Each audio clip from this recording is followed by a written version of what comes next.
Assalamualaikum warahmatullahi wabarakatuh. Himpunan hadis-hadis sahih keutamaan puasa dan Ramadan. Miftah Ar-Rayyan, hadis ke-11. An Abi Hurairah radhiyallahu anhu anna Rasulullah sallallahu alaihi wasallam qala: Man anfaqa zawjaini fi sabilillah nudiya min abwabil jannah. Ya Abdullah, hadha khairun. Faman kana min ahli salati du'iya min babis salah. Waman kana min ahli jihadi du'iya min babil jihad. Waman kana min ahli siyami du'iya min babi ar-rayyan. Waman kana min ahli sadaqah du'iya min babi sadaqah. Faqala Abu Bakrin radhiyallahu anhu: Ya bi abi wa ummi, bi abi anta wa ummi ya Rasulullah, ma ala man du'iya min tilkal abwabi min darurah, fahal yud'a ahadun min tilkal abwab kulliha? Qala na'am, wa arju an takuna minhum, muttafaqun alaih. Akhrajahu Bukhari fi sahihi. Daripada Abu Hurairah radhiyallahu anhu bahawa Rasulullah sallallahu alaihi wasallam bersabda, sesiapa yang membelanjakan dua dari sesuatu hartanya pada jalan Allah akan diseru daripada pintu-pintu syurga. Wahai hamba Allah, ini adalah satu kebaikan, maka sesiapa yang terdiri daripada kalangan ahli salat akan diseru daripada pintu salat. Sesiapa yang terdiri daripada kalangan ahli jihad, maka akan diseru dari pintu jihad. Sesiapa yang terdiri daripada kalangan ahli puasa akan diseru daripada pintu Ar-Rayyan. Sesiapa yang terdiri daripada kalangan ahli sedekah akan diseru daripada pintu sedekah. Maka Abu Bakar As-Siddiq radhiyallahu anhu berkata, demi bapa dan ibuku, engkau wahai Muhammad ya Rasulullah, sekali-kali tidak akan rugi bagi sesiapa yang telah diseru dari pintu-pintu itu.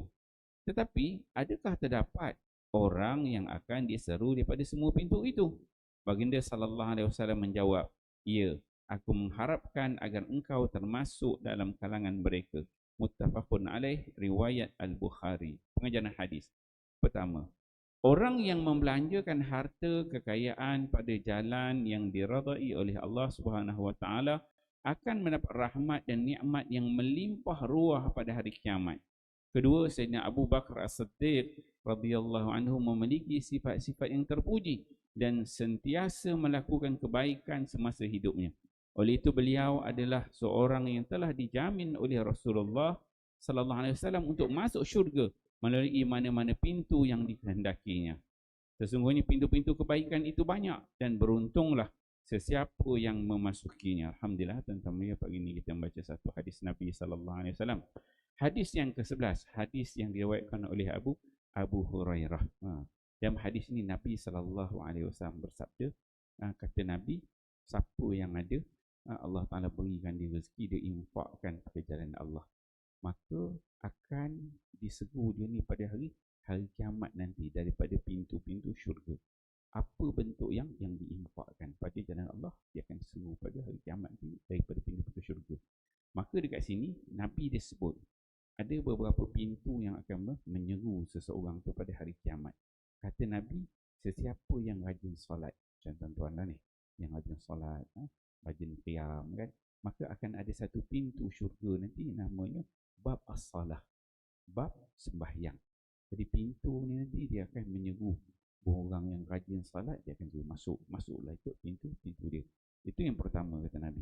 Kemudian yang kedua kata Nabi, sesiapa dalam kalangan umat aku ni yang rajin berjihad, jihad fisabilillah, sama jihad dengan duitnya ke, jihad dengan hartanya, jihad dengan dirinya sendiri, dia berjihad pada jalan Allah, nanti ada satu pintu di dalam dekat syurga Allah tu namanya bab jihad.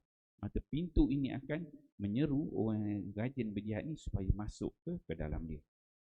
Kemudian yang ketiga kata Nabi, bagi ahli puasa pula, puasawan, orang yang rajin puasa, maka akan ada satu pintu namanya pintu Ar-Rayyan, yang pintu ini akan menyeru orang-orang yang puasa untuk masuk ke dalamnya. Dan yang keempat kata Nabi, ada lagi satu pintu, namanya pintu sedekah. Bagi siapa yang rajin bersedekah, keluar duit, bersedekah, membantu orang lain, maka akan ada pintu sedekah yang akan memanggilnya untuk masuk ke dalam. Maka Abu Bakar Siddiq dia bersumpah ni, Arablah style dia, bi abi anta wa ummi, kan. Bahasa dulu lah, masa zaman jahiliah. Dia kata, ya Rasulullah, ada tak orang yang akan diseru daripada semua pintu-pintu tersebut? Mendengar perkataan itu, kata Nabi sallallahu alaihi wasallam, Nabi kata ada. Dan aku mengharapkan engkau merupakan orang yang akan diseru daripada pintu-pintu tersebut. Jadi insya-Allah tuan-tuan dia, kita yang rajin solat, yang rajin sedekah, yang rajin berpuasa, yang rajin berjihad ni, maka akhirat kelak besok kita nampak banyak semua pintu akan menyeru kita, suruh masuk ke dalam dia. Jadi kita boleh pilih mana-mana pintu masuk, semua sekali pun boleh, insya-Allah.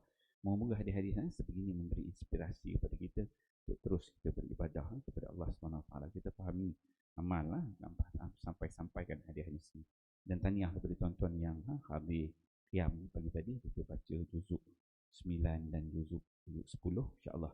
Pagi besok kita akan baca juzuk 11 dan 12, dan terus kita ada pahlawan-pahlawan qiyam malam daripada surah Maksum, insya-Allah.